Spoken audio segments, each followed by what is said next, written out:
Não tinha sacerdote, não tinha templo, não tinha culto, não tinha ninguém cobrando Daniel. Mas Daniel voluntariamente decidiu se consagrar, decidiu não se contaminar. Jesus para nós não está acima só da tua religião. Jesus para nós está acima dos nossos filhos, cara. Jesus para nós está acima das nossas esposas. Para as nossas esposas, Jesus está acima de nós, maridos. Você entendeu isso? Você não entendeu nada. O rei está voltando e tem fogo nos seus olhos, montado em um cavalo branco, em um animal de guerra. Ele não vem para conversar. Ele não vem para conversar. Hoje é o momento da conversa. Hoje é o momento do diálogo. Hoje é o momento da pregação. Hoje é o momento de nós alcançarmos as ações para o Senhor, até que Ele venha. O amor do teu Pai Celestial por você é muito maior que isso. Eu estou falando para você fazer um monte de coisa, mas o amor do teu Pai não é com base nisso. Ele ama você. E saber que Ele se deleita em você, que Ele não quer destruir você, que Ele não está tramando contra você, que Ele tem um projeto bom para você, e Ele tem guardado você e amado você e protegido você. Cara, se nós orarmos, nós vamos nos deleitar na comunhão com o Pai.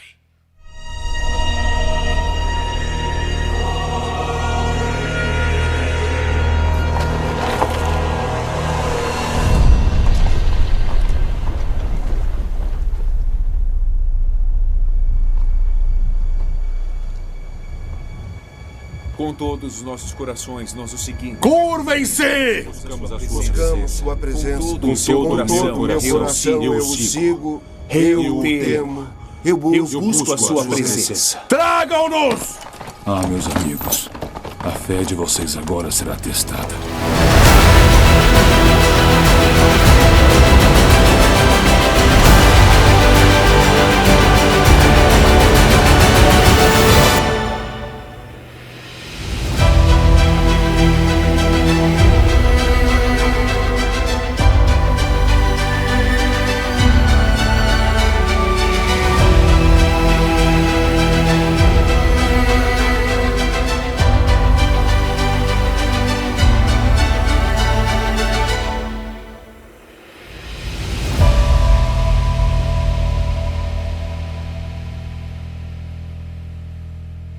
Muito bom dia, Vintage!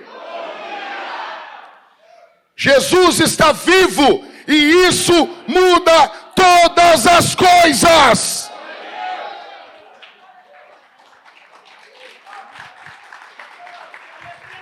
Existe um rei e o nome dele não é Herodes, o nome dele não é César, o nome dele não é Pilatos, o nome dele é Jesus de Nazaré. Vocês viram o que ocorreu essa semana? Se fosse há 15 anos atrás e alguém dissesse: tu está atrás de like, atrás de views, essa pessoa estaria falando a verdade. Hoje não. Hoje não. Hoje não. Vocês viram o que ocorreu essa semana? Vocês estão por dentro de tudo que está ocorrendo. E o Espírito Santo, o meigo Espírito, enquanto eu jejuava sexta-feira, ele colocou no meu coração esse sermão aqui. E eu quero compartilhar com vocês. Isso aqui é um aperitivo da próxima série que vai vir. Após Atos dos Apóstolos, nós teremos uma série de sermões que vai ser Daniel, o crente que prevalece contra o mundo, a carne e os demônios. Então, aperte os cintos, porque Deus tem muitas coisas para nós. O título do sermão hoje é Os Homens que Ficarão em Pé nessa Última Hora. E eu quero aqui me dirigir aos homens dessa igreja, aos homens da comunidade Homens Fortes. Vocês, a vida de vocês me encoraja demais. Demais. Demais. Essa semana foi muito punk. Muito punk. Só que em todos os momentos eu era fortalecido mediante o poder do Espírito e mediante a vida dos homens aqui dessa igreja. Deus abençoe você, homem. O sermão de hoje, então, é um aperitivo do que vai vir pela frente. Antes de falar sobre os homens que ficarão de pé nessa última hora, nós estamos vivendo a última hora da igreja nesse mundo. Nós estamos vivendo a última hora da igreja na face da terra. Jesus está voltando. Jesus está voltando. E quando Jesus voltar, vai acabar a palhaçada. Nós estamos vivendo a última hora, os últimos minutos, segundos, onde os demônios estão lutando contra o povo de Deus. Nós não atacamos pessoas, nós não atacamos nenhuma pessoa, nós falamos contra demônios. Pelo poder do Espírito, nós espancamos alguns principados e potestades, que eles não esperavam isso.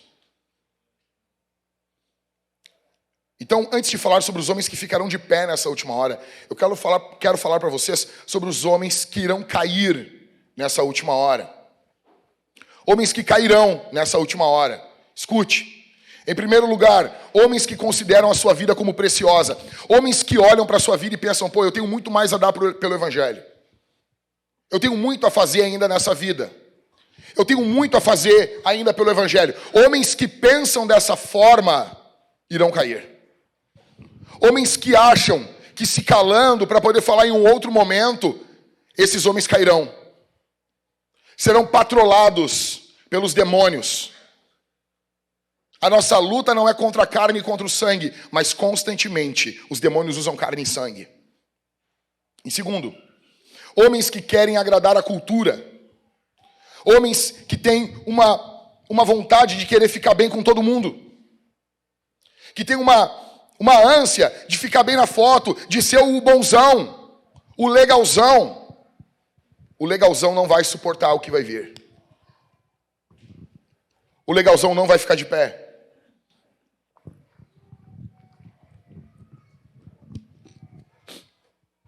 Terceiro, homens que enxergam o ministério como um emprego. Homens que enxergam o pastorado como fonte de lucro, como fonte de dinheiro. Pastores, ladrões, que ocupam os púlpitos, porque não fizeram nada de bom em nenhum outro momento da vida. Esses homens cairão. Em quarto, homens presos por vícios e pecados secretos. Escute isso aqui. O teu pecado secreto, que tu não conta para tua esposa, que tu não conta para nenhum pastor. O teu vício em pornografia, cara, tem que terminar hoje aqui. Tu tem que jogar luz nisso aí, antes que o diabo venha e arruine a tua vida e a tua família. Ninguém se levanta contra as forças demoníacas, contra principados e potestades no poder da carne. Você tem que ser santo. Você tem que ser santo. A sua vida precisa ser uma vida livre de pecados secretos. Homens que cairão nessa última hora. Em quinto, homens que não são vigilantes. Homens que não vigiam. Homens que não estão atentos. Nós precisamos estar atentos enquanto estamos vivendo. Deus chamou você, homem, para ficar atento, para ficar ligado aonde sua esposa não está, aonde seus filhos não estão. Em sexto, homens covardes. Homens covardes. Esses homens cairão.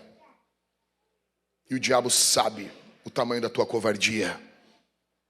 Então é a hora de buscar coragem no poder do Espírito. Em sétimo, homens que relativizam a existência de Satanás. Para muitas pessoas, os demônios atuaram apenas no primeiro século. Os demônios estão vivos e ativos no nosso país. E eles odeiam a igreja e a mensagem da igreja contra os ídolos. Fora do cristianismo, tudo é ídolo. Tudo que é adorado fora do cristianismo são demônios. E se você for covarde, escute, o diabo vai derrubar você. Em oitavo, homens que temem ofender o mundo e não a Jesus. O mundo nos ofende o tempo todo. O mundo ofende, ri, faz chacota, zomba o tempo todo. O tempo todo. E quando você fala o que a Bíblia diz, quando você diz o que a Bíblia diz, eles vêm como uma horda sobre você, dizendo que você é intolerante. Esses homens cairão, não ficarão de pé. Não ficarão de pé. Pois bem, então quem serão os homens que ficarão de pé nessa última hora?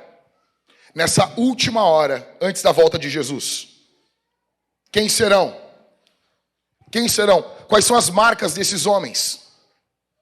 Quais são as marcas desses cristãos que ficarão de pé nessa última hora? Em primeiro lugar, um homem que se consagra a Deus voluntariamente. Um homem que se consagra a Deus voluntariamente. Daniel, capítulo 1, do verso 8 ao verso 9. Daniel resolveu não se contaminar. Havia algo que contaminava. Havia algo que deixava impuro ali na Babilônia. Daniel, verso 8, resolveu não se contaminar com as finas iguarias do rei. O rei tem poder.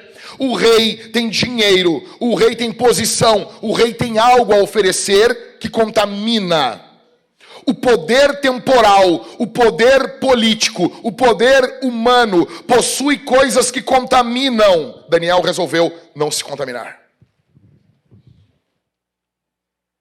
Nem com o vinho que ele bebia. Por isso, pediu ao chefe dos eunucos que lhe permitisse não se contaminar. Verso 9. E Deus, quem concede misericórdia, não é o homem. E Deus concedeu misericórdia a Daniel. E compreensão da parte dos chefes dos eunucos.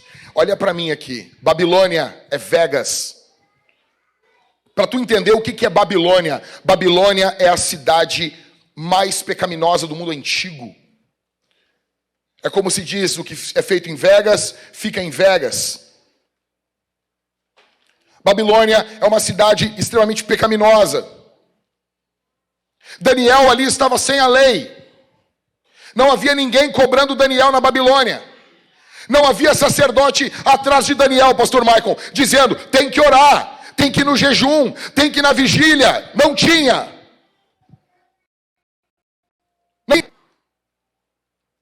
Não tinha ninguém em volta de Daniel falando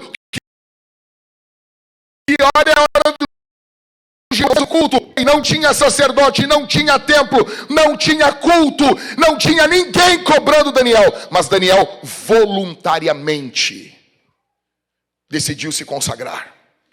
Decidiu não se contaminar. Decidiu se consagrar, se separar para o Senhor. Eu pergunto, você precisa ser vigiado? Você precisa você precisa que os pastores mantenham você cristão? Ou é voluntário? Homens que ficarão de pé são homens que se consagram voluntariamente a Deus. Homens e mulheres que estão se consagrando voluntariamente ao Senhor. Quanto tempo você já brincou de crente? Quanto tempo você já brincou de fé? Quanto tempo você já brincou de gospel? Quanto tempo você brincou e você ouve tudo que falam e você não fala nada? Quanto tempo? Quanto tempo já foi perdido na sua vida cristã? Quantos anos você já passou sem ler Bíblia, sem orar, sem buscar o Senhor? Quanto tempo você viveu uma vida igual a de um ímpio? Igual a de um ímpio. Escuta só isso aqui. Alguns cristãos que estão aqui, digamos que hoje descobrisse, é óbvio que isso não existe, mas digamos que hoje se descobrisse que todo o cristianismo é uma farsa, que Jesus não morreu numa cruz, que ele não ressuscitou, descobrissem que o Espírito Santo é uma invenção criada por Roma no 3º, 4º século. Alguns dos senhores e senhoras que estão aqui, a vida de vocês não mudaria em nada. O estilo de vocês não mudaria nada. Porque a pessoa de Deus não impacta a vida de vocês. Vocês vivem muitas vezes igual um ímpio, só com uma tintura de religiosidade. Quem vai ficar de pé? Não são essas pessoas. Quem vai ficar de pé? São aqueles que se consagram voluntariamente a Deus. São aqueles que têm uma vida diante de Deus. São aqueles que vivem 24 horas para Jesus. Em primeiro lugar, esses são os homens que ficaram de pé. Em segundo, quem vai ficar de pé nessa última hora? Um homem que anda na direção contrária do mundo e seu sistema demoníaco. Daniel capítulo 3, do verso 10 ao verso 12, diz o seguinte: o Senhor, ó rei, baixou um decreto ordenando que todo homem que ouvisse o som da trombeta, da flauta, da harpa, da cítara, da lira, da gaita, dos foles e de todo tipo de música, deveria se prostrar e adorar a imagem de ouro. E que todo aquele que não se prostrasse e não adorasse seria lançado na fornalha de fogo ardente. Olha aqui para mim. O que está sendo apresentado aqui? Ou você cultua essa estátua, ou você vai para onde? Para onde? O que fazia os homens cultuarem aquela estátua? Era o amor àquela estátua? Medo. Eu digo para vocês, há quanto tempo? Medo é culto. Medo é culto. E medo é um espírito também. Então existe um espírito, a Bíblia chama o medo de um espírito. Deus não nos deu o espírito do medo. E esse espírito atua sobre pessoas para pressionar o povo de Deus com condenações, para que elas adorem o mesmo Deus que a cultura adora. Mas pastor, quando você tem medo, você já está cultuando. Qual é a divindade no mundo hoje? A religião que mais imprime medo nas pessoas. Essa divindade é a divindade mais adorada no mundo hoje, porque os homens temem ela. Ninguém fala nada, ninguém diz nada. Essa divindade imprime medo. E os homens são tomados de medo. E ao serem tomados de medo, eles se prostram perante essa divindade demoníaca. Verso de número 12. Há uns homens judeus que o Senhor, ó rei, pôs como administradores das províncias da Babilônia, Sadraque, Mesaque e Abidnego. Esses homens fizeram pouco caso do Senhor, ó rei. Não prestam culto aos deuses do rei, nem adoram a imagem de ouro que o Senhor levantou. Aqui, Sadraque, Mesaque e Abidnego corriam risco de vida. E eles preferiram confiar em Jesus. A época que nós estamos vivendo é uma época de pluralismo seletivo. Nós temos espaço para toda forma de pensamento, menos para a igreja. Menos para a igreja. Vocês têm que pensar como nós. Por que você não faz como a gente? Porque nós não somos iguais a vocês. Sempre quando envolve um diálogo religioso, quem tem que baixar a guarda primeiro? Quem são, meus irmãos? É a igreja. Não, mas fica tranquilo, nós adoramos o mesmo Deus. O Deus de vocês é Pai, Filho e Espírito? Não, não é. Então não é o mesmo Deus nosso. Pode ter o nome de Deus, mas não é o mesmo nosso. O Deus de vocês veio ao mundo, se fez homem, morreu em uma cruz e ressuscitou ao terceiro dia? Não, não, não. Ele é só um profeta. Chamar Jesus de um homem bom é como chamar para nós de um demônio, é a mesma coisa. Ou Jesus é Deus ou ele não é nada. Ou Jesus é o Senhor ou ele não é nada. Não, ele era um homem bom, não serve. Não, mas ele era o maior psicólogo que já existiu, não serve. Não, mas ele era um grande líder, não serve. Mas ele era um coach, não serve. Mas ele era um pregador da Galileia, não serve. Mas ele era um homem que fazia coisas boas, não serve. Mas ele era um homem que ajudava o próximo e ensinou boas formas de vida, não serve. Não, mas Jesus é aquele que ensina a nós sermos bons, não serve. Então o que serve para a igreja? Saber que Jesus é Deus. Ele é Deus. Então é um pluralismo seletivo. Todo mundo pode falar, menos nós. Menos nós. Se nós falar o que nós queremos, a Bíblia diz isso. A Bíblia diz isso. Se nós falar o que nós queremos, aí não serve. Aí é discurso de ódio. Sendo que discurso de ódio envolve uma pessoa, envolve gente. Estamos falando de demônios. A nossa Bíblia diz isso. Nós queremos isso. A época que vivemos é uma época de relativismo moral. O que é certo hoje? Depende, o gosto do freguês. O pessoal diz que não tem, a verdade ela é relativa, mas eles são bem dogmáticos para confrontar você. Nós acreditamos que a verdade ela é absoluta, ela não é relativa. Nós acreditamos que a verdade ela não tem lado, é verdade e ponto final. Como que nós vamos viver no mundo de hoje? Onde a verdade está o tempo todo mudando conforme o gosto do freguês. E veja, a verdade, ela muda hoje para a cultura só para o que serve a cultura, não para o que serve a igreja. É só para o que serve a cultura. Em quarto. Relativismo moral. Verdade, eu li o 3 antes. Relativismo moral. O que é certo? Não, isso não é certo, isso é... Vou fazer uma pergunta para vocês. Eu vi essa semana no Instagram, achei fenomenal. Uma moça chega e pergunta para um cara e diz assim: você acha que tem que liberar as drogas? E o cara diz assim: pô, eu tô aqui na federal, é óbvio que... Pô, tu pergunta para mim, é óbvio que tem que liberar. Tu é a favor do Estado não se meter no que o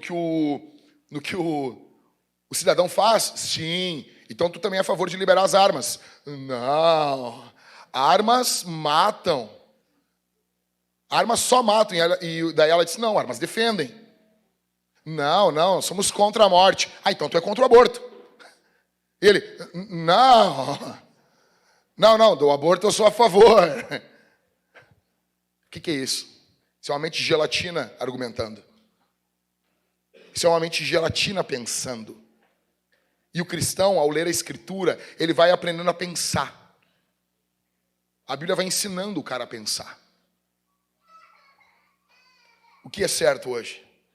Em quarto, vivemos uma época de ataque ao cristianismo. Ah, Jack, tu atacou e está te fazendo... Não estou fazendo de vítima porcaria nenhuma, rapaz. Estou falando o que é. Falando o que é. Ataque a pessoa. Ataque a gente. Hoje é assim. Não, vocês fazem isso, depois fazem de vítima. Pega, só que assim, nós não temos... Pega o que é dito da igreja, o que foi dito essa semana. As mensagens que nós temos guardadas. Vocês não têm noção. Vocês não têm noção. Nós falamos contra... Ah, eu não acredito em demônios. Então demônio é uma ideia para ti. Nós falamos então contra ideias. Mas para nós é demônio. Para nós é demônio. Aí tem um cara, um teólogo pentecostal, que disse assim, não, porque estão demonizando pessoas. Isso é uma canalice, velho. Demonizando gente. Para nós, pessoa, não importa a religião, ela é a imagem de Deus. Ah, não estou com medo de porcaria nenhuma, a Bíblia diz isso, e nós sempre dizemos isso. Só que demônio é demônio. E nós não vamos chamar de demônio de fada. Nós não vamos dizer que demônio, porque, não, isso é só uma manifestação cultural. Não é. Em quinto, nós vivemos uma época de ataque à família. Você entende o porquê, homem? Olha aqui. Homem, você entende por que você tem que ser santo?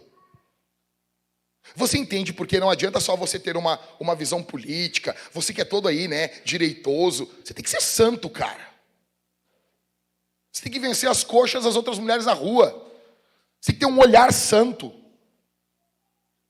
Você tem que ter uma mente santa. Para ficar cuidando da tua família. Ficar de pé, amando tua esposa. Ser casado com uma mulher. Amar essa mulher. Amar os seus filhos. Você tem noção disso? Por quê? Porque a tua família hoje, ela é uma pedra de tropeço para muitos programas que querem ser instalados no nosso país. Em sexto, a época que vivemos é uma época de ataque ao masculino. Homem, olha aqui para mim. Olha aqui, cara.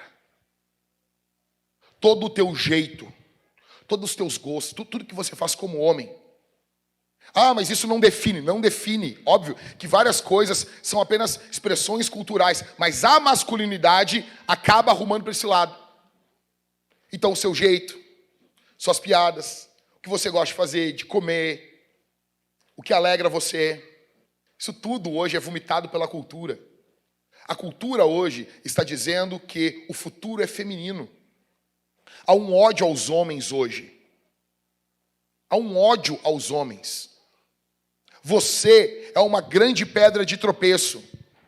A tua testosterona é um problemão hoje para a cultura. O que você vai fazer? Se feminilizar? Participar agora de um esporte como uma mulher? É isso que você vai fazer, cara? Seja homem. Seja homem. Deus fez você homem. Como diz o pastor Josué Erion, meu pai me ensinou a ser homem e Deus me ensinou a ser ministro. Homem veste a calça uma perna de cada vez. Seja homem. Existe um ódio ao masculino hoje. Mas ser masculino não é para destruir. É para cuidar, para proteger. É você que mantém esse mundo de pé, cara. E deixa eu dizer uma coisa aqui. O que o Espírito Santo me falou na vigília aqui. O Espírito de Deus me falou. Vem um avivamento. Vem um avivamento poderoso sobre o nosso Brasil e sobre o mundo. Escuta o que eu vou dizer. Eu pensava que o meu trabalho com homens era uma coisa. E o meu trabalho com a igreja era uma outra coisa completamente diferente. E por muitos anos eu levei assim. Como coisas divorciadas. Não. A mensagem para o homem, a mensagem para a igreja. Por muito tempo. E eu pregava sobre avivamento e pregava sobre masculinidade. E na minha cabeça eram duas áreas diferentes. E o divino, o meio espírito falou para mim e disse assim: o avivamento que vai vir, virá em primeiro lugar sobre os homens. Nós veremos homens fortes. Que você vai olhar para a cara daquele cara e você vai dizer assim: é crente mesmo? E esse cara vai ser cheio do Espírito. Ele vai ser tão santo, que ímpios irão tremer diante desse cara. E ele vai ser tão casca grossa, que isso vai bugar a cabeça da cultura. Preparem-se para enxergar os homens mais fortes que vocês já viram e mais santos também. Virá um avivamento sobre os homens. Não sei se nós veremos isso ocorrer na nossa geração. Eu sei que nós estamos semeando sobre os homens. Eles estão sendo cheios. E Deus está arrumando ali um bom solo. E de repente, a chuva serôdia vai vir.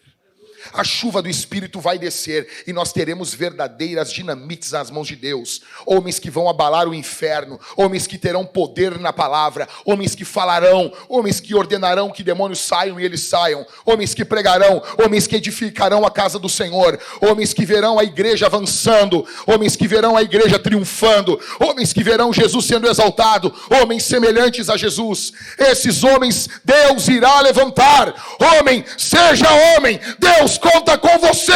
Deus não errou quando Ele lhe deu um pênis. Deus ama você. Deus conta com você. Em sétimo, um ataque ao feminino. Mas como assim? Sim.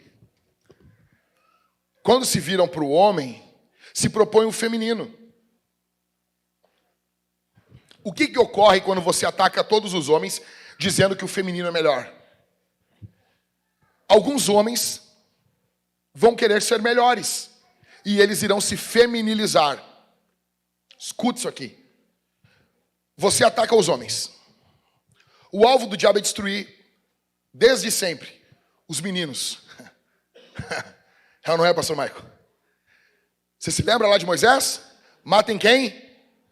Os meninos. Depois Herodes, matem quem? Os meninos. Os demônios odeiam os homens. Mas quando você ataca os homens, alguns homens estão sendo atacados pela cultura, o que eles vão fazer? Eles não vão aguentar a pressão.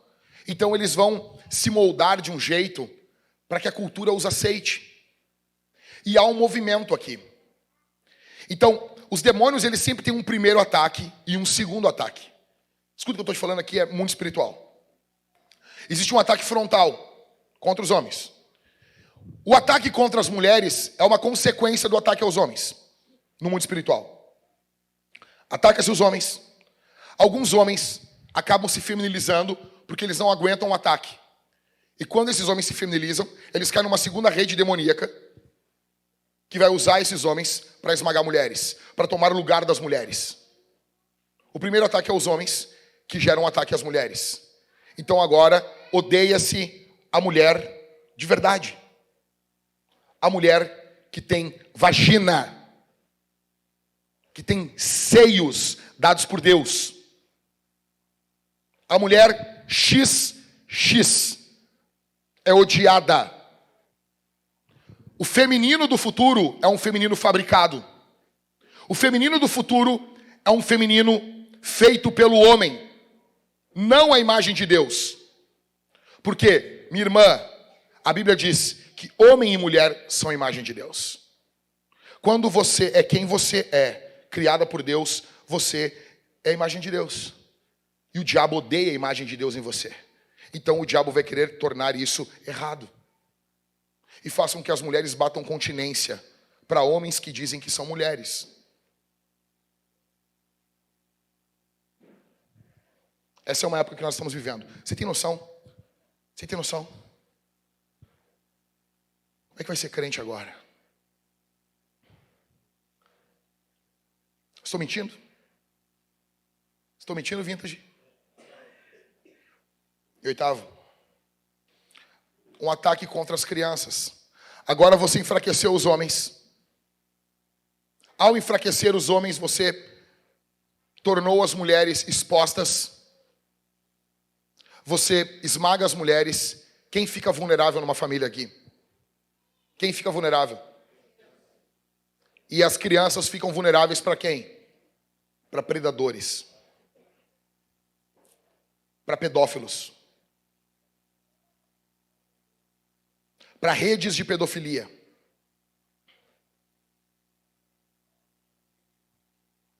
Pedofilia não é doença. Pedofilia é perversão, maldade humana aliançada com demônios.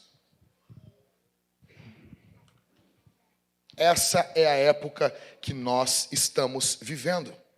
O que são esses 8 pontos aqui? Esses 8 pontos é uma estátua erguida pela cultura.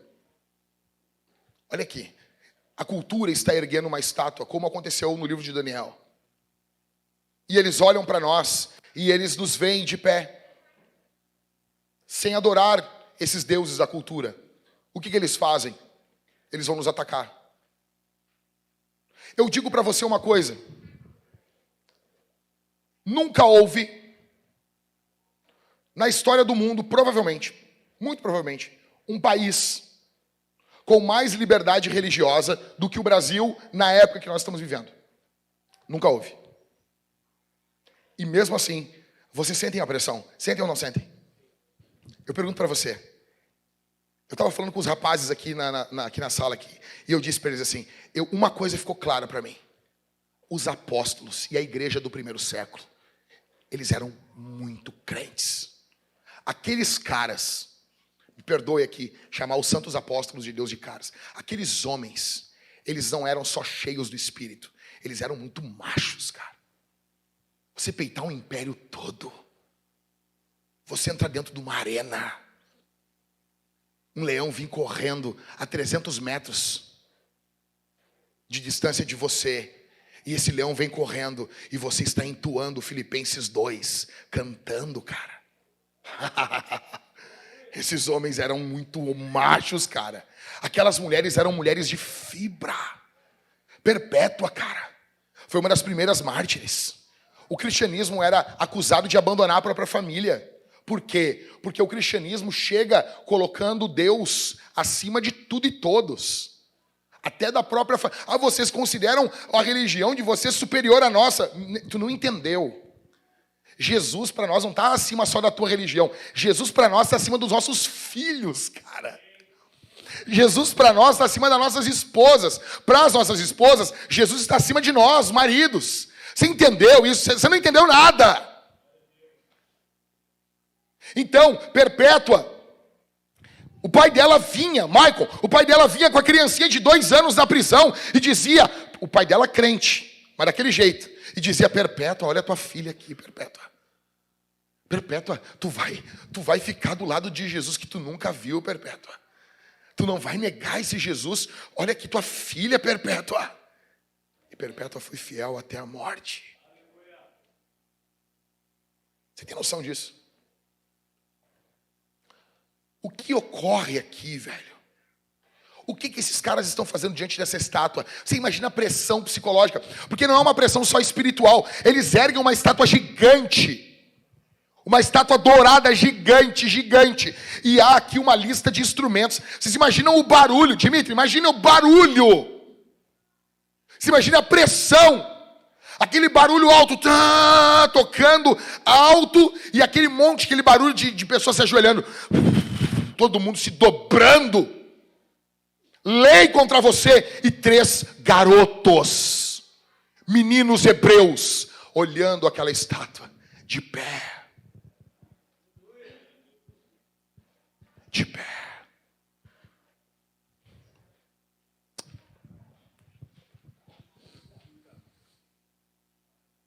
Deus chamou você para andar na contramão do mundo. Deus chamou você para andar na contramão da cultura. Deus chamou você para ser um Daniel. Deus chamou você para ser um Sadraque, para ser um Mesaque, para ser um Abidnego. Deus chamou você para não andar de mão dada com a cultura, querendo ser igual à cultura. Você só vai servir ao mundo, só vai ajudar o mundo, só vai ajudar o próximo de verdade se você for santo, se você só se curvar perante Jesus. Os nossos joelhos, eles têm um momento na história que eles vão se curvar. É somente diante de Jesus. É somente diante de Jesus. Em segundo, então, um homem que anda na direção contrária do mundo e do seu sistema demoníaco. Em terceiro, quais são os homens que ficarão de pé? Um homem da palavra.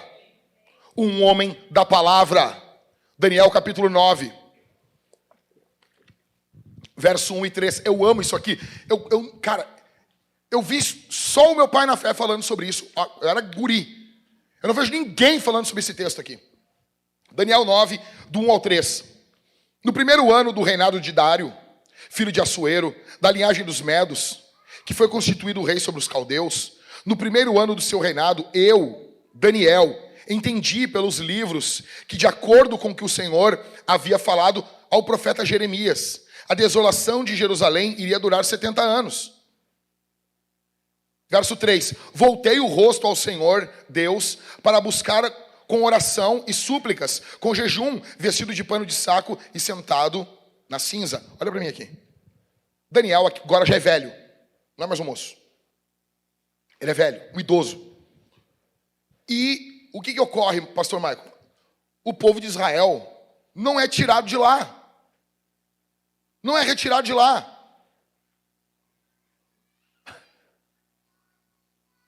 Aí ele começa a fazer o quê em Babilônia?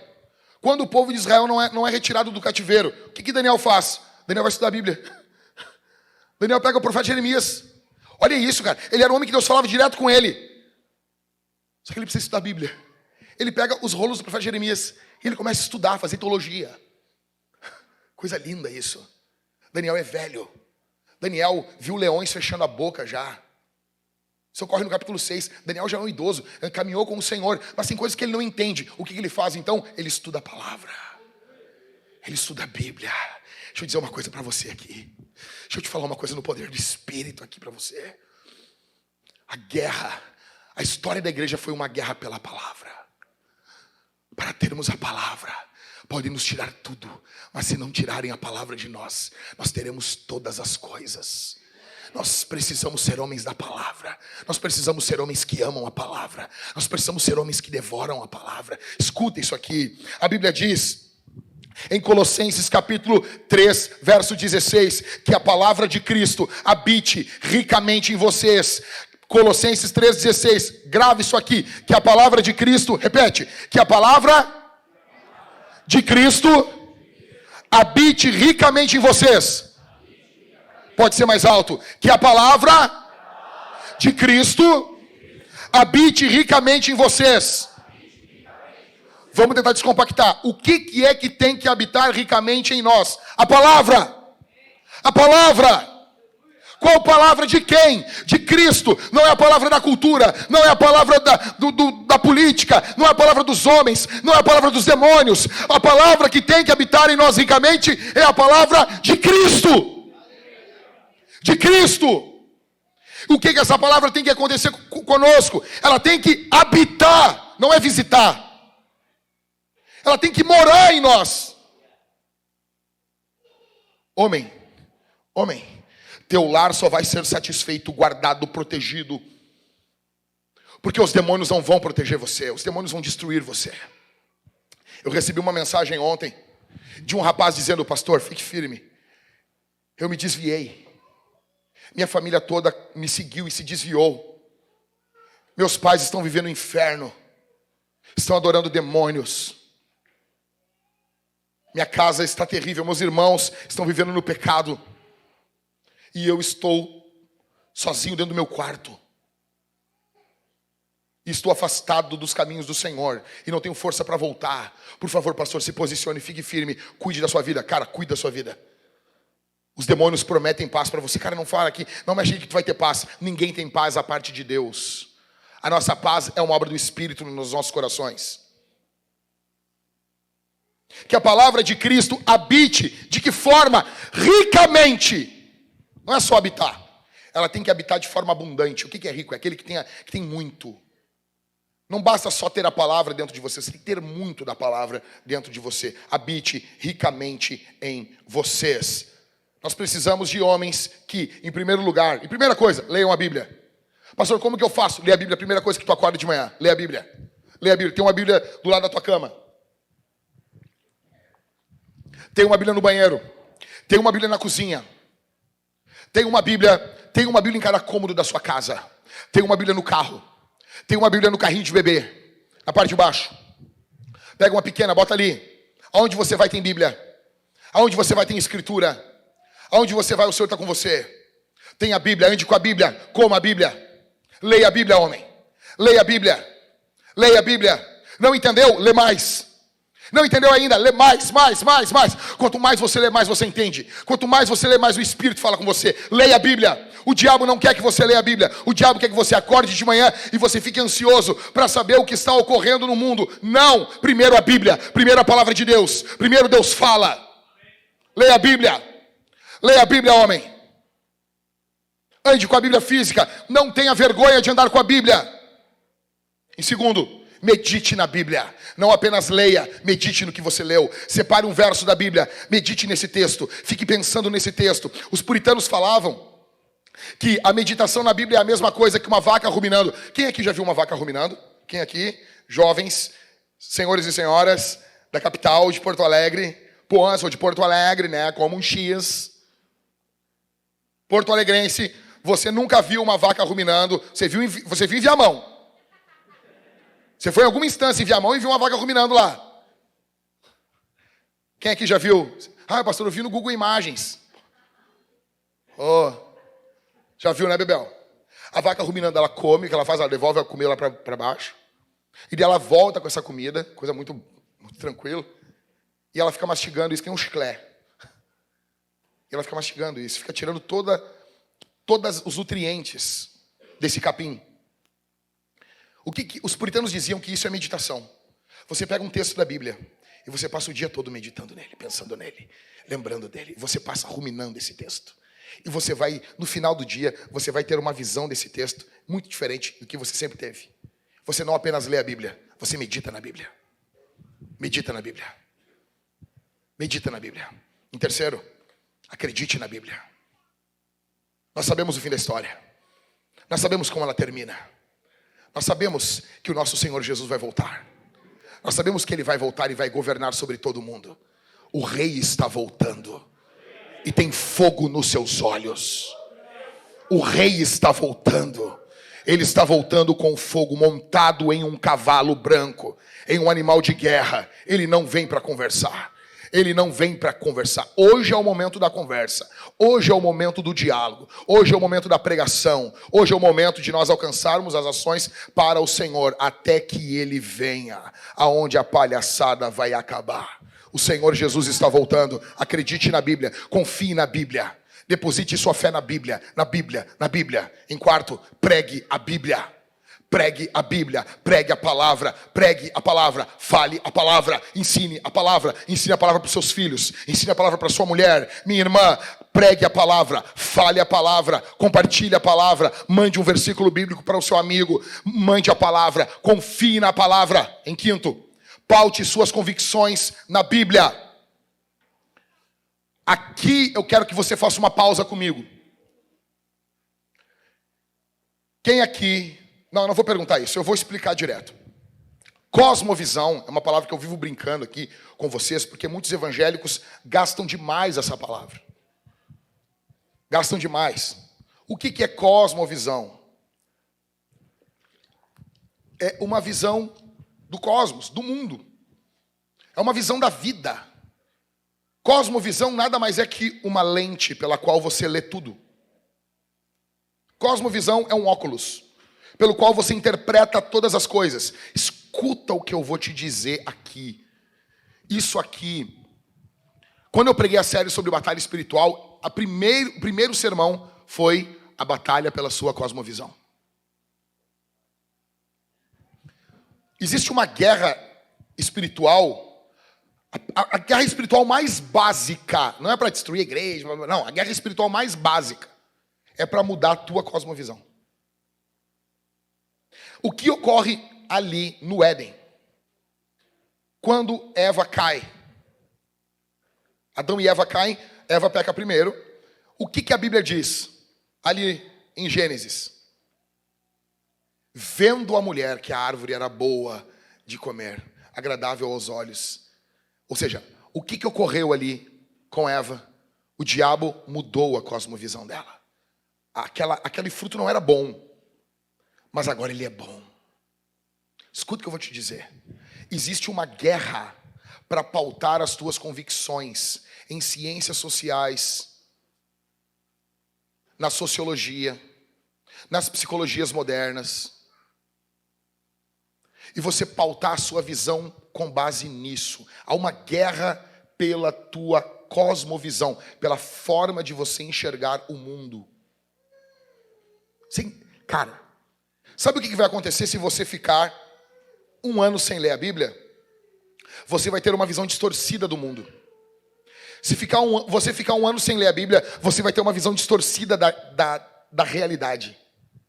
Nós somos caídos. E por sermos caídos, pecadores, nós precisamos diariamente aliar nossa visão. Você nota assim, eu sou estrábico. Essa semana falaram muito isso. Ah, tu é vesgo. Eu estou pronto para isso. Essa semana... falou um negócio que eu não sei. Então o que ocorre? O meu estrabismo, a minha vesguice, por que eu tenho essa vesguice? Porque eu tenho algum músculo aqui, algum nervo aqui, muito forte dentro do olho. E ele era para ser um pouquinho mais fraco. E ele puxa o olho com mais força. Eu tive meningite quando eu nasci. Então provavelmente isso foi fruto da meningite. Poderia operar.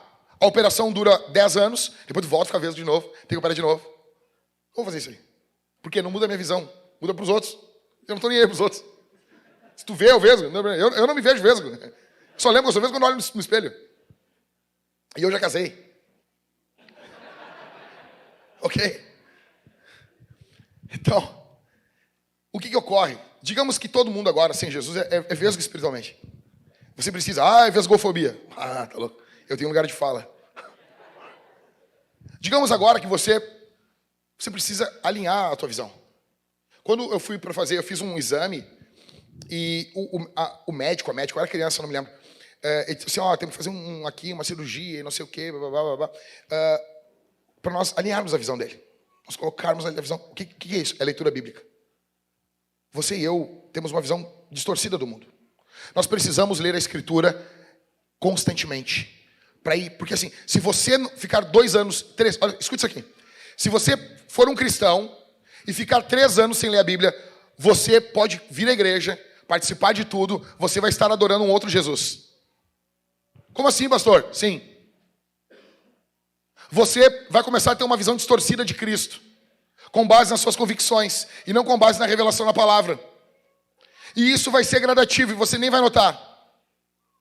Por isso que essa semana nós falamos uma coisa muito básica, que está na Bíblia. 1 Coríntios 10, 20. Nós falamos o que o apóstolo Paulo fala. E houve um burburinho entre muitos cristãos. Por quê? Eles não leem a Bíblia.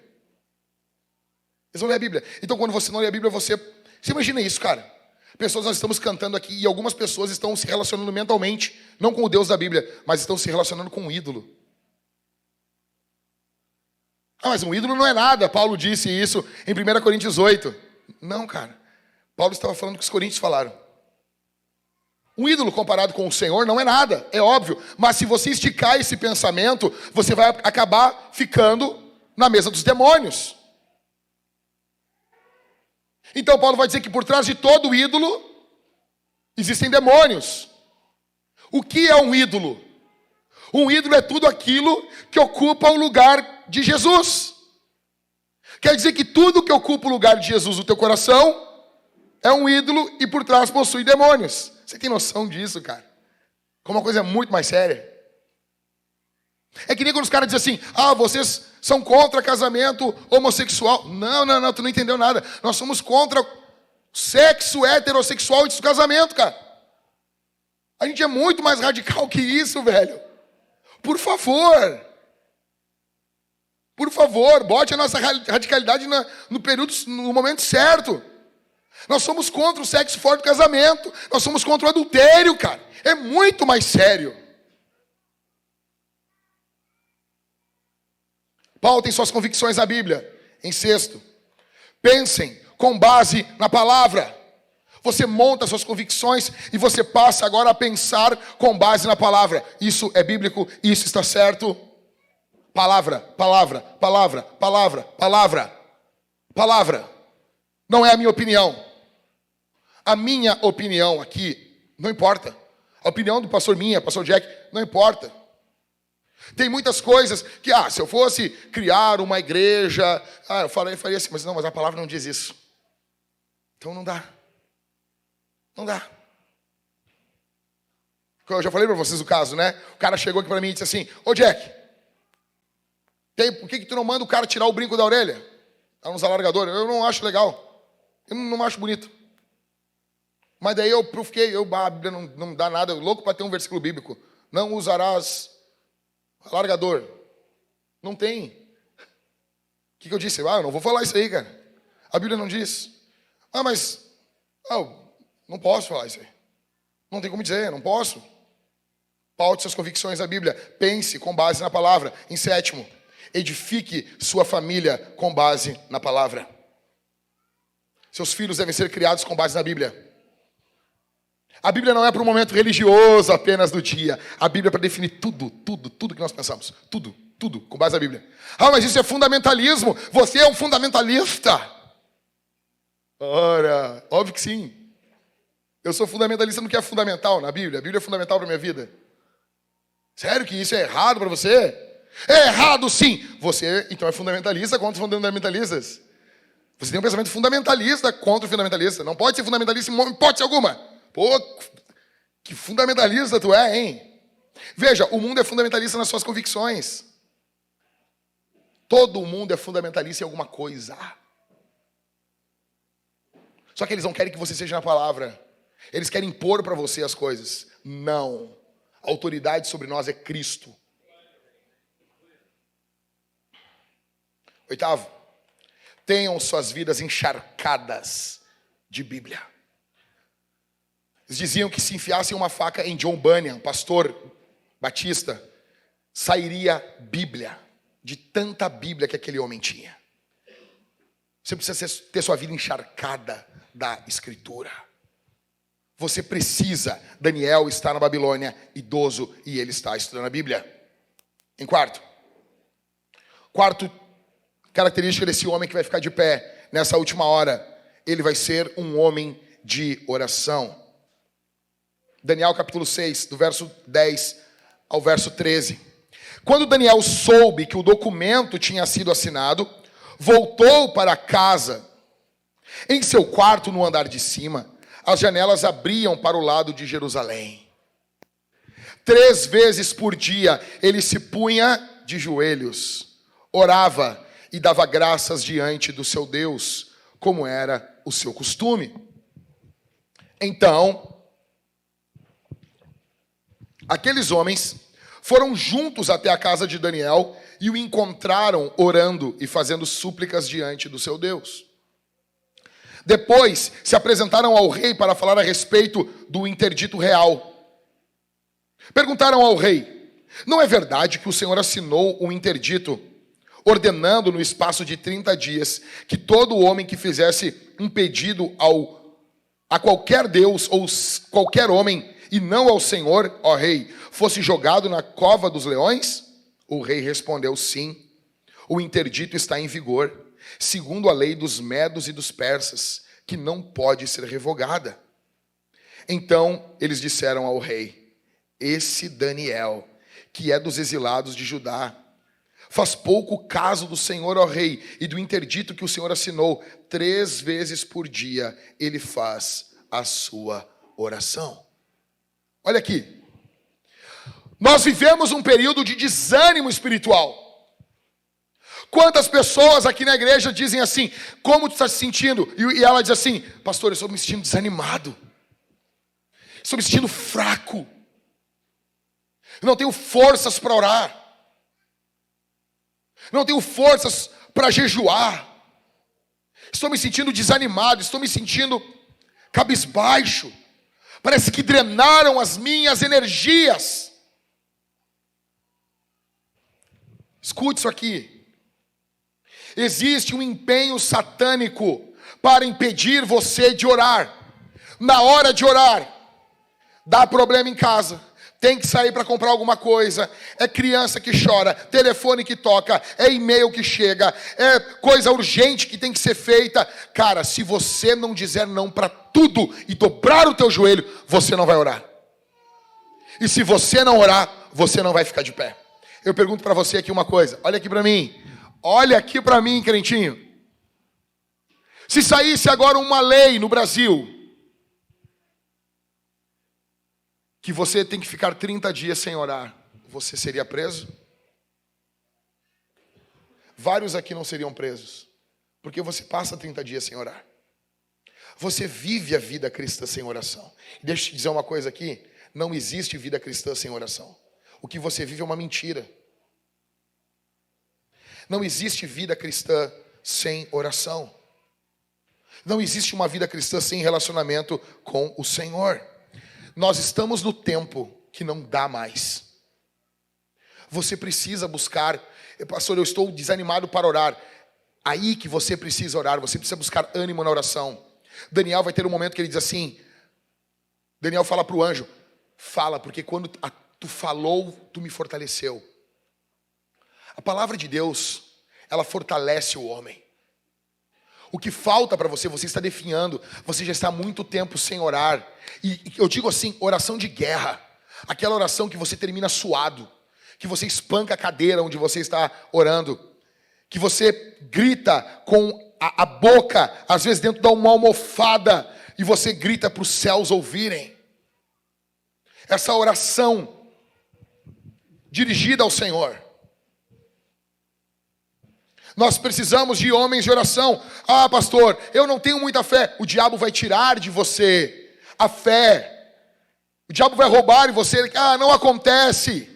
Não ocorre. Cara, o que vai ocorrer se nós orarmos? Em primeiro lugar, se você orar, se nós orarmos, nós seremos mais parecidos com Jesus. Nós ficaremos mais ousados. Nós seremos cheios do Espírito. Seremos bondosos. Não o bondadismo do mundo, esse bondadismo covarde, que é um bondadismo que só concorda. Não. Nós faremos o bem ao próximo. Em segundo, se orarmos, nós ouviremos a voz do Espírito. Você vai começar a ter impressões internas que você não tinha. Você vai começar a ouvir uma voz, que estranho. Isso aqui parece que é o Espírito Santo. E é Deus falando com você. E Deus vai começar a falar com você. Porque você vai estar sintonizado com a voz do Espírito. Se nós orarmos, nós teremos comunhão com o Pai. Olha isso aqui, cara. É isso aqui que não tem como roubar de nós. O amor de Deus que foi derramado em nossos corações. Saber que você é filho de Deus. Você vai orando. Deixa eu dizer uma coisa aqui. Quem é pai aqui? Levanta a mão. Quem é pai aqui? Levanta a mãozinha. Quem é mamãezinha? Levanta a mão aqui, minha irmã. Escute só. Vamos falar um negócio aqui. Os nossos filhos não precisam fazer nada. Tudo deles é bom. Falei para minha esposa isso. Tudo das minhas filhas é bom. Quando elas acordam de manhã, até o bafo delas é bom. Eu amo elas. Tudo é bom. Tudo nelas é bom. Eu amo elas. Eu tenho prazer, só de olhar elas, eu tenho vontade de chorar. Só de olhar para elas, ver elas crescendo, felizes, só de olhar para as duas. Tudo é bom. Tudo é bom. Se criança, teu filho vomita, é vômito, óbvio, é vômito. Mas você limpa diferente. Tem um irmão aqui, que o filhinho dele era pequeno e estava com a barriguinha trancada. E eles, sabe, né? Criancinha pequena, recém-nascido, e não faz cocô, e tu fica apavorado, e você fica assim, e agora? E daí eles estavam comprando um remédio na frente da Panvel, e ele estava com o gurizinho na frente da Panvel, e quando vê, o gurizinho conseguiu fazer cocô, e cagou todo ele assim. E aquele cocô escorrendo, e ele começou a se alegrar, e dizer, obrigado, Senhor. Obrigado, porque o filho dele estava bem. Porque o filho dele estava saudável. Ele não estava nem aí para aquele cocô. Ele estava agradecendo a Deus, porque Ele é um pai. Deixa eu dizer uma coisa para você. O amor do teu Pai Celestial por você é muito maior que isso. Não é com base. Eu estou falando para você fazer um monte de coisa. Mas o amor do teu Pai não é com base nisso. Ele ama você. E saber que Ele se deleita em você. Que Ele tem prazer em você. Que Ele não quer destruir você. Que Ele não está tramando contra você. Que Ele tem um projeto bom para você. Que Ele tem uma vida boa para você. Sim. Que Ele guarda você.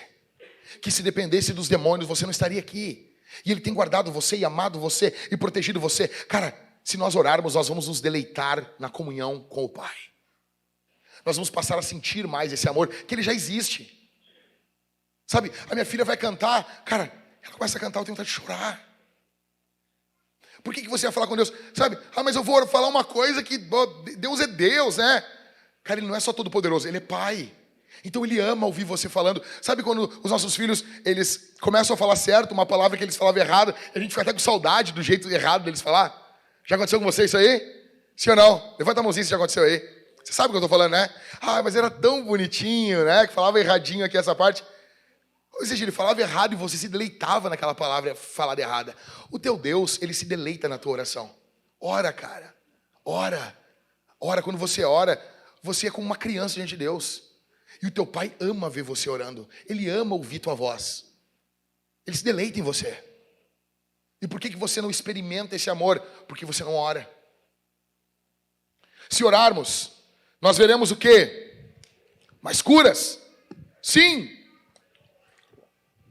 O Tiago diz: nada temos porque não pedimos. Nós veremos mais curas. Se orarmos, nós veremos mais conversões. Se nós orarmos, nós veremos mais plantação de igreja. Teremos várias plantações de igreja. Se orarmos, venceremos o pecado. Você precisa orar mais. Se orarmos, venceremos o mundo. Se orarmos, venceremos o diabo. Se orarmos, ninguém poderá parar a igreja do Senhor. Precisamos orar. Daniel estava disposto a ser morto do que deixar de orar. Ore! Ore! Que lástima uma família ter um chefe de família ali que não ora uma vez no mínimo durante o dia. Para você ficar de pé diante do mundo, você tem que ficar de joelhos dobrados diante de Deus. Em quinto, penúltimo, que tipo de homem nós precisamos? Nós precisamos de um homem que não teme a vida e nem a morte. Leia comigo o texto. Daniel capítulo 6 agora, verso 16 ao verso 28. Então o rei ordenou que trouxessem Daniel e o jogassem na cova dos leões. O rei era amigo de Daniel, gente, olha aqui. O rei era amigo de Daniel. Só que era uma lei que ele não podia voltar atrás. Olha o que ele disse. O rei disse a Daniel: o seu Deus, a quem você serve continuamente, que ele o livre. Foi trazida uma pedra e ela foi colocada sobre a boca da cova. O rei selou a pedra com seu próprio anel e com o anel dos homens importantes do reino, para que nada se mudasse a respeito de Daniel. Então, o rei se dirigiu para o seu palácio, passou a noite em jejum e não deixou trazer à sua presença instrumentos de música, e o sono fugiu dele. Pela manhã, ao romper do dia, o rei se levantou e foi depressa à cova dos leões. Ao se aproximar da cova, chamou Daniel com voz triste. O rei disse: Daniel, servo do Deus vivo, será que o seu Deus, a quem você serve continuamente, conseguiu livrá-lo dos leões? Aí há aquele silêncio. E esse silêncio é cortado por um som. Daniel respondendo: que o rei viva eternamente! O meu Deus enviou o seu anjo e fechou a boca dos leões para que não me fizessem mal algum, porque eu fui considerado inocente diante dele e também não cometi nenhum delito contra o Senhor, ó rei. Então o rei, com muita alegria, mandou que tirassem Daniel da cova. Assim Daniel foi tirado da cova e não se achou nele ferimento algum, porque havia confiado em seu Deus. O rei deu uma ordem e foram trazidos aqueles homens que tinham acusado Daniel, foram jogados à cova dos leões. Eles, os seus filhos e as suas mulheres ainda não tinham chegado ao fundo da cova, e já os leões se apoderaram deles e lhes esmigalharam todos os ossos. Então o rei Dario escreveu às pessoas de todos os povos, nações e línguas que habitam em toda a terra, que a paz lhes seja multiplicada. Faço um decreto pelo qual em todo o domínio do meu reino todos tremam e temam diante do Deus de Daniel, porque ele é o Deus vivo e que permanece para sempre. O seu reino não será destruído e o seu domínio não terá fim. Ele livra, salva, faz maravilhas, maravilhas no céu, maravilhas na terra. Foi ele que livrou Daniel do poder dos leões. Daniel prosperou no reinado de Dario e no reinado de Ciro o persa. Uau! Uau! Um homem que não teme a vida e nem a morte. Você só serve como cristão se você estiver disposto a morrer por Jesus. Se você não estiver disposto, você não serve. O cristianismo é uma religião seríssima. Jesus precisa estar acima do teu cônjuge, dos teus filhos, dos prazeres, das posses. Eu estou aqui preparando você para morrer. Nós estamos em guerra e nossos inimigos nos querem ver mortos. Daniel corria o mesmo risco que nós, só que ele confiou em Deus. E Deus livrou ele. Escuta, sabe por que Deus livrou ele? Sabe por quê? Porque Deus é aquele que dá a última palavra. A última palavra não vem dos homens. A última palavra vem do Senhor. A última palavra vem do Senhor. Deus dá a última palavra. Foco total de você aqui. Deus é soberano. Deus é soberano. Em último, quais homens ficarão de pé nessa última hora? Repasse comigo os pontos.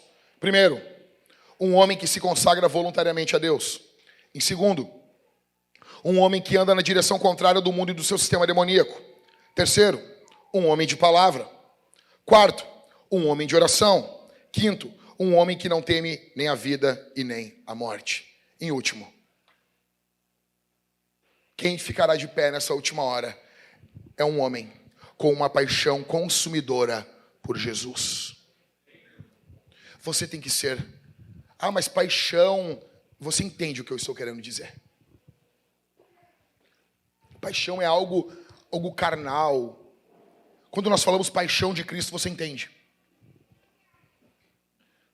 Pastor, mas a nossa religião, nós acreditamos em Jesus também.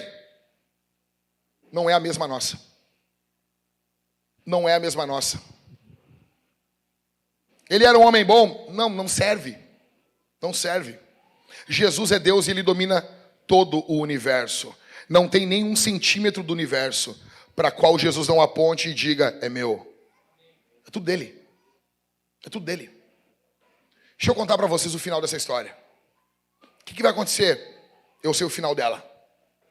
Apocalipse capítulo 20, verso 11 e verso 15. Escute. Vi um grande trono branco. E aquele que está sentado nele, a terra e o céu fugiram da presença dele. E não se achou lugar para eles. Escuta aqui, gente. Cuida da movimentação aí, por favor. Vi também os mortos, os grandes e os pequenos, que estavam em pé diante do trono. Então foram abertos livros.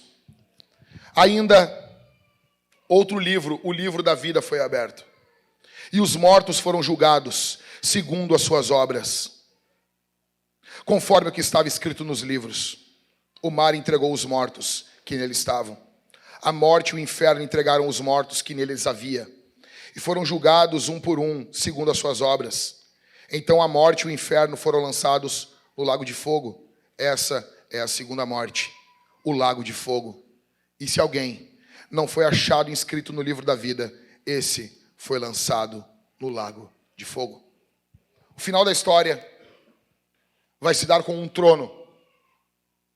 Um grande trono branco. E havia alguém sentado nesse trono. Aquele que está sentado nesse trono é o carpinteiro de Nazaré, que foi crucificado como um bandido no primeiro século. Ele está sentado ali. A Bíblia diz que a terra e o céu fogem da presença dele. Tamanho é o pavor que a figura de Jesus imprime. Não se acha lugar. Ou seja, esse grande trono branco, ele toma conta do cosmos, de tudo. Não tem um lugar para você fugir desse trono branco. Ele está ali e ele vai chamar os homens. A Bíblia fala de grandes e pequenos. Homens grandes, homens famosos, homens ricos, pequenos, pessoas desconhecidas, pessoas sem posses, sem influência, todos, sem exceção, chegarão diante desse trono. Ele vai chamar um homem. O nome desse homem é Pilatos. No primeiro século, Jesus esteve diante de Pilatos. No dia do juízo final, Pilatos estará diante de Jesus. Jesus vai olhar na cara de Pilatos. E Pilatos, como diz Filipenses capítulo 2, vai dobrar os seus joelhos, vai olhar para ele e vai dizer: Jesus Cristo é o Senhor, para a glória de Deus Pai. Virá um outro homem, Herodes, e ele virá diante de Jesus. Um homem que fez brincadeira, zombou de Jesus. Ele virá, ele olhará para o Cordeiro de Deus, para o leão da tribo de Judá, e ele vai dobrar os seus joelhos, ter suas rótulas dos joelhos quebradas, e ele vai dizer: Jesus Cristo é o Senhor, para a glória de Deus Pai. Anás e Caifás, sogro e genro, virão diante de Jesus. Eles que eram sacerdotes, sumos sacerdotes, lá quando Cristo foi crucificado, eles virão diante de Jesus. Eles tinham poder religioso. Eles que tramaram a morte de Jesus, porque eles amaram a glória dos homens. E quando você ama a glória dos homens, você tem o temor dos homens. Você teme os homens. Eles estarão ali diante de Jesus. Eles vão dobrar os seus joelhos. E eles dirão: Jesus Cristo é o Senhor, para a glória de Deus Pai. Grandes e pequenos, governantes da história, homens ricos, empresários, homens que viveram uma boa vida, homens que não têm nenhum calo no corpo, que só têm a pele macia, tratada com os melhores cremes, homens e mulheres finos, riquíssimos, que nunca tiveram que passar por algo desconfortável na vida. Homens que mandam e desmandam, conhecem tudo e todos. Eles se chegarão diante do trono branco, dobrarão os seus joelhos e terão que dizer: Jesus Cristo é o Senhor, para a glória de Deus Pai. Pobres, que não aceitaram Jesus, porque não são só os ricos, pobres também, chegarão diante de Jesus, terão os seus joelhos dobrados, e eles dirão: Jesus Cristo é o Senhor, para a glória de Deus Pai. Falsos pastores, pastores covardes, falsos, que usavam a igreja para enriquecimento, homens que nunca nasceram de novo, mas têm o dom da oratória, de falar. Homens que mandavam e desmandavam, esmagavam os pequenos dentro da igreja. Eles chegarão diante de Jesus, diante do verdadeiro pastor da igreja. Eles dobrarão os seus joelhos e eles dirão: Jesus Cristo é o Senhor, para a glória de Deus Pai. Falsos pastores, adúlteros, que viveram dentro da igreja escondendo seus adultérios. Adúlteros não arrependidos. Pessoas que tiveram seus casos. Você que tem os seus casos, adúlteros e adúlteras, que nunca venceram o pecado do adultério, chegarão diante de Jesus e dobrarão os seus joelhos e dirão: Jesus Cristo é o Senhor, para a glória de Deus Pai. Pedófilos, que usam as crianças, que esmagam as crianças, que odeiam as crianças, eles virão. Eles olharão para o Cordeiro Santo, Imaculado e Poderoso, que é Jesus de Nazaré. Todos eles serão trazidos como bichos perante Jesus. Eles dobrarão os seus joelhos e dirão: Jesus Cristo é o Senhor, para a glória de Deus Pai. Fundadores de seitas, todos eles virão caminhando, trazido pelos anjos, homens que enganaram as pessoas, que enganaram as multidões. Eles virão sendo arrastados pelos anjos do Senhor. Eles olharão Jesus, o único Deus, sentado no grande trono branco, e eles dobrarão os seus joelhos e dirão: Jesus Cristo é o Senhor, para a glória de Deus Pai. Todos praticantes da nova era, feiticeiros, todos virão diante de Jesus. E por fim, vai ter uma pessoa muito especial lá. Naquele momento do juízo final, a igreja vai ficar de pé. A igreja vai olhar e vai dizer: Senhor, era ele que fazia eu pecar. Era ele que fazia eu errar, era ele que me perseguia, era ele que me botava medo, era ele que enviava espíritos de temor contra mim, era ele que me deixava apavorado, era ele que guerreava contra mim. Outro irmão vai se levantar e vai dizer: Senhor, é ele, eu sinto que é ele, eu sei que é ele. Os anjos estão trazendo ele. Ele é conhecido desde o princípio como a serpente, como o dragão. Ele vem rosnando, ele vem babando, ele está sendo trazido pelos anjos, e ele resmunga dizendo: eu não vou adorar, eu não vou falar, eu não vou confessar tropeçar, os anjos estão trazendo ele, os anjos estão arrastando, ele está acorrentado, ele está sendo trazido pelos anjos. Então os anjos chegam com ele diante do grande trono branco. Ele olha para aquele que está sentado no grande trono branco, ele dobra os seus joelhos e da sua boca sai: Jesus Cristo é o Senhor, para a glória de Deus Pai. Céus e terra adorarão o Cordeiro de Deus. Prepare-se, esse dia está chegando. Prepare-se, esse dia está chegando. Jesus reina.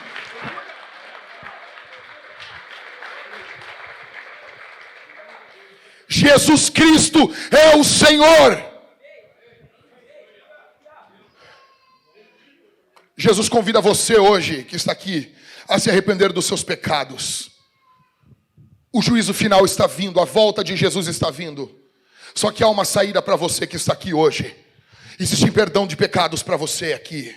Existe graça para você aqui. Abandonar as feitiçarias, abandonar as práticas ocultistas, abandonar tudo aquilo que ofende o Senhor e se voltar para Jesus. Existe uma saída, existe um caminho para você, existe vida, existe graça, existe bênção para você. Jesus salva você hoje, Jesus restaura você hoje, Jesus toca em você hoje, Jesus enche você do Espírito hoje.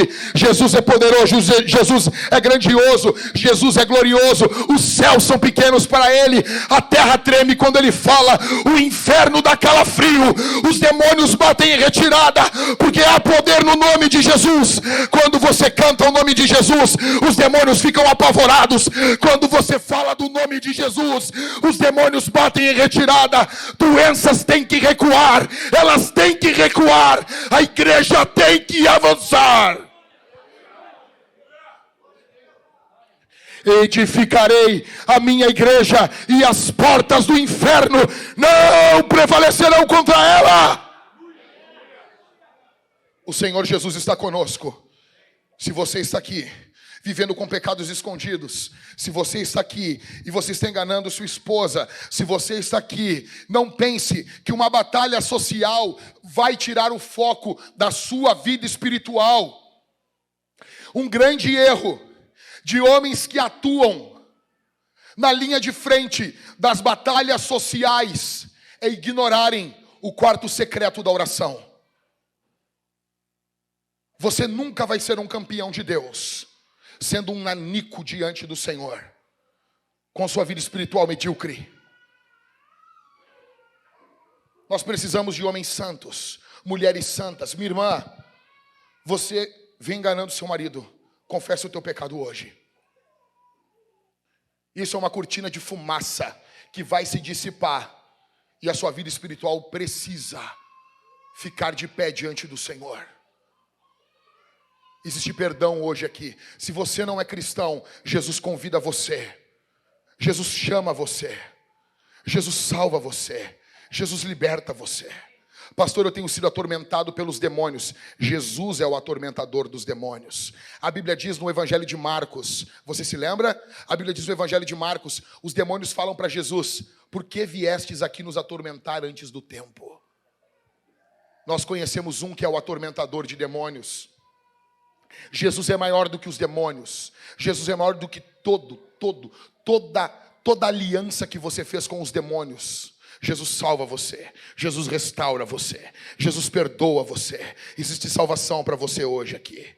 E eu quero falar para todos que estão aqui vendo na internet, você que está nos vendo aqui na internet, você que vai ver esse sermão depois, Jesus resgata você, Jesus alcança você, Jesus salva você. Você que está olhando esse sermão, você que chegou até aqui e você sabe que eu estou falando é no poder do Espírito para você. Jesus resgata você. Jesus é maior do que a tua história, Jesus é maior do que a tua maldade. Jesus estende a mão para você e salva a tua vida. Nós vamos responder esse sermão. Nós responderemos esse sermão de 3 formas. Em primeiro, nós vamos cantar. Nós vamos cantar a Jesus. Nós cantaremos ao Senhor. Nós vamos cantar a Jesus. Nós vamos cantar ao nosso capitão, ao capitão da nossa salvação. Não é presidente, não é governador, não é ninguém. O nosso rei é Jesus. Nós nos submetemos ao Estado por causa de Jesus. Nós somos um povo ordeiro por causa de Jesus. Nós vamos cantar ao Senhor. Nós vamos cantar ao Senhor da nossa vida, ao dono da nossa vida. Nós vamos louvar a Ele. Em segundo, nós serviremos ao Senhor com dízimos e ofertas. E essa semana eu fui muito acusado de ser ladrão. Ah, é um ladrão. Você está fazendo isso porque quer dízimo, porque quer oferta. Não importa o que o mundo diga, a Bíblia continua dizendo a mesma coisa. A Bíblia continua dizendo a mesma coisa. Não importa o quanto os pastores da prosperidade roubem, profanem o nome do Senhor. A Bíblia continua dizendo que Deus ama aquele que doa com alegria. A Bíblia continua dizendo que nós devemos manter a obra de Deus. Deixa eu dizer uma coisa para você. Existem castas de demônios aqui no Rio Grande do Sul que não querem o avanço da igreja. E eu falo isso há muito tempo para vocês. Há muito tempo.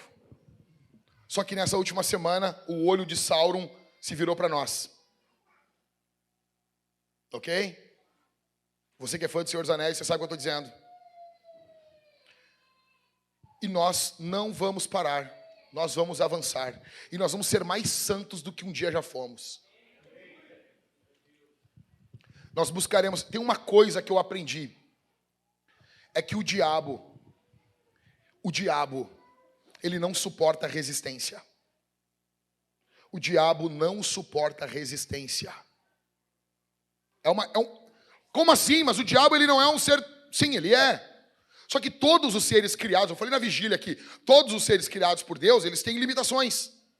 E uma limitação do diabo é essa. Eu não sei, é estranho, eu entendo isso. Não, é complicado isso. Mas a Bíblia revela para nós. Tiago e o apóstolo Pedro falam. Resistir ao diabo. E ele vai caminhar para onde vocês? O que o texto diz? Você entende isso? Não sei explicar. Mas é uma revelação. Ele foge. E você vê no ministério de Jesus. Ele ataca Jesus, Jesus resiste. E ele foge. Vocês vão ver. Talvez tenha mais um burburinho, alguma coisa. Mas ele vai fugir. E nós vamos ter um período de paz. Um período de bênção. E é nesse período que nós não podemos afrouxar. Temos que ficar firme no Senhor. Vocês vão ver. Nós vamos resistir mais um pouco. E ele vai fugir. Depois ele vai voltar. A Bíblia diz que ele está ali, naquela casa. Aí chega o valente, expulsa ele. Aquele espírito demoníaco sai. Ele não acha lugar para ficar. Porque ele fica em um lugar. Então ele volta com 7 mais poderosos do que ele. Ou seja, os ataques do diabo são sempre em zigue-zague. Ele vem e vai. Como um lutador. É como uma dança. E agora ele está vindo. Agora é hora de resistir. Depois ele vai embora. A Bíblia diz que o diabo deixou Jesus até tempo oportuno. Em Lucas, acho que é capítulo 4. No final da tentação. É assim. Escute o que eu estou dizendo aqui. Nós seremos os homens mais santos, mulheres mais santas. Nós queremos ser uma igreja santa. Uma igreja santa. E você sabe que é mentira o que estão dizendo de nós. Você sabe que é mentira. E o céu sabe que é mentira. Estão dizendo que nós somos intolerantes. Estão nos chamando de pessoas que odeiam. Isso é mentira. Você me conhece. Você sabe quem eu sou. E eu sei a igreja amorosa que vocês são. O céu sabe. Todo o céu sabe o que já fizemos em prol de pessoas. De pessoas de outras religiões. Quanto ajudamos, quanto amamos. Nós não atacamos nenhuma pessoa. Nenhuma. Você sabe disso. Nós vamos servir ao Senhor com uma poderosa oferta.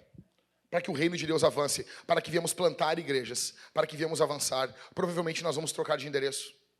Os membros da Vintage já sabem. Nós estamos numa negociação. Estamos conseguindo um ótimo prédio para a igreja. Um lugar onde as nossas crianças poderão brincar, crescer. Então os próximos dias eles serão bem agitados. Então nós contamos com a tua generosidade. Eu quero que você faça isso como um ato de fé. Um ato de fé. Nós confiamos no nosso Senhor. Confiamos a Ele as nossas finanças. É dele. Nós queremos que o seu reino se espalhe. Queremos que o seu domínio se espalhe sobre tudo e todos. Eu creio que a igreja vai avançar. Ah, pastor, como assim? A igreja está morrendo. Eu não sei você, mas a gente começou com 12. Eu acho que a gente tem um pouco mais. Começou Jesus e 12. 13 homens e um segredo. Ok? Então nós vamos servir ao Senhor com uma oferta generosa. E também, em terceiro, nós vamos comer e beber do Senhor. Nós vamos cear aqui, entre nós. Quem participa da ceia? Aqueles que estão em Cristo. Aqueles que estão em Cristo. Não brinque com o Senhor. Não brinque com o Senhor. Não brinque com o Senhor. O pastor Leão estava na minha casa essa semana e nós estávamos conversando, eu e ele, sobre movimentos do Espírito que nós vemos durante a nossa vida. E eu contando para ele coisas que eu vi Deus fazer. Quem não veio na vigília, ouça a minha palavra. Eu falei sobre isso. Os meninos gravaram, vão disponibilizar no grupo da igreja. Coisas que eu vi Deus fazer. E o Leão me contou um caso, escute isso aqui. Ele disse, ninguém me falou, ele disse, Jack, ninguém me falou, eu vi. Ele era um garoto. Ele congregava numa igreja pentecostal aí de Vila. E ele contou que estavam no final do culto e uma irmã foi profetizar. Uma santa irmã de Deus da igreja foi profetizar. E o pastor era um homem muito carnal. Muito carnal. E quando ela foi profetizar, Maicon, o pastor apontou o dedo e disse, o Senhor te Quando ele disse isso, ele caiu morto. Na hora. Ele não terminou de falar. Quem tem a última palavra é o nosso Deus. Só que a última palavra não é só para o mundo, meus irmãos, é para nós também. Santidade convém à casa do Senhor. Não é um oba-oba. É santidade diante do Senhor. Ok? Nós vamos comer e beber diante do Senhor. Se você está em pecado, confesse o seu pecado e participe da ceia. E após a ceia, chame os pastores. Chame os obreiros. Israel perdia guerras quando havia pecados no meio do povo. Nós triunfaremos confessando os nossos pecados. Por isso que Jesus disse, perdoa os nossos pecados. O pecado é algo comunitário. O que fazemos afeta uns aos outros. Israel perdia sempre que havia pecado escondido no meio. Vamos confessar. Seremos livres da culpa, livres da vergonha. E o Senhor Deus vai abençoar o seu povo. Amém, meus irmãos? Nós vamos comer e beber do Senhor. Participarão aqueles que estão em Cristo, fazem parte de alguma igreja. As ofertas ali atrás, eu esqueci de falar. Nós temos 2 QR Codes. Você pode depositar com o seu aplicativo de banco. Crédito, débito, como você quiser. E nós temos também 2 máquinas de cartão ali atrás. Feche os seus olhos. Nós vamos orar ao Senhor. Feche os seus olhos. Por favor, ore. Só os irmãos da segurança fiquem cuidando aqui. Você feche seus olhos. Tem pessoas cuidando de você aqui. Tem pessoas protegendo você. Você pode orar. Você pode orar tranquilo aqui. Pai nosso, eu te agradeço porque a tua palavra foi pregada. Porque o que cremos foi falado. Porque nós cremos a tua palavra. No santo, no bendito, no poderoso, no maravilhoso nome de Jesus. Em nome de Jesus. Em nome de Jesus. Nós cremos no Senhor. Nós cremos no Senhor. Nós pedimos que o Senhor Deus esteja conosco. Nós pedimos que tua mão esteja conosco. Eu peço que o teu Espírito venha sobre nós aqui. Todo espírito do medo seja repreendido. Todo espírito de temor seja repreendido. Nós repreendemos agora toda doença. Pessoas que entraram aqui doentes sejam curadas agora no nome de Jesus. Em nome de Jesus. Em nome de Jesus. Abençoa esses homens que estão aqui, Senhor. Derrama a tua graça sobre nós. Derrama teu poder sobre nós. Derrama tua glória sobre nós. Em nome de Jesus. Em nome de Jesus. Em nome de Jesus. Pelo poder, pela autoridade do sangue de Jesus. Pelo poder do nome. Nós nos deleitaremos do teu amor. Nós confiamos no teu amor.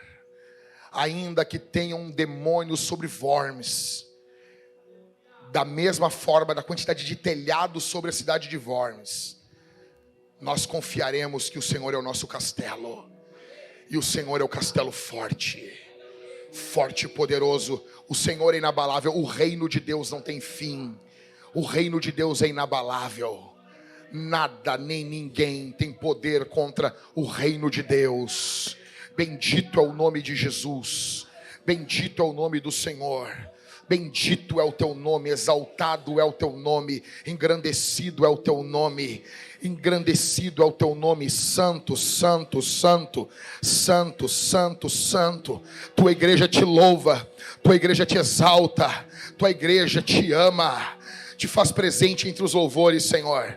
Aparece aqui, ó Deus, a tua palavra diz, lá em Apocalipse, que o Senhor Jesus caminha por entre os 7 candeeiros de ouro. Caminha aqui no meio, Jesus. Caminha no meio dos bancos aqui, Jesus. Toca nas vidas aqui, Jesus. Toca, caminha aqui, por entre os irmãos, por entre as irmãs. Caminha tocando, caminha levantando, caminha encorajando, caminha dizendo que o Senhor é conosco. Ó Deus, em nome de Jesus, pelo poder do nome, pelo poder do sangue, nós invocamos o céu. Nós pedimos, Senhor, vem aqui caminhar entre nós. Ó Deus, que venham receber pessoas aqui que nunca receberam dom de línguas estranhas. Receba dom de línguas estranhas, dom de profecia, dons de curar. Receba agora em nome de Jesus. Você que está aí, o Espírito Santo passeia aí. Você pode levantar as suas mãos e ser cheio do Espírito. Maior é o que está em nós do que o que está no mundo. Maior é o que está com o povo de Deus. Eu vejo Deus na sua vida. Eu vejo o Espírito em você. Eu vejo Deus operando poderosamente aqui. Eu vejo que começa uma nova estação para a nossa igreja. Há um momento de romper para nós. Deus está olhando. Deus está dizendo: eu amo vocês. Eu conheço vocês. Eu sei quem vocês são. Eu te conheço, Vintage. Eu te conheço. Eu te conheço. Tu és minha. Ninguém tocará em ti. Ninguém tocará em ti. Em nome de Jesus. Em nome de Jesus.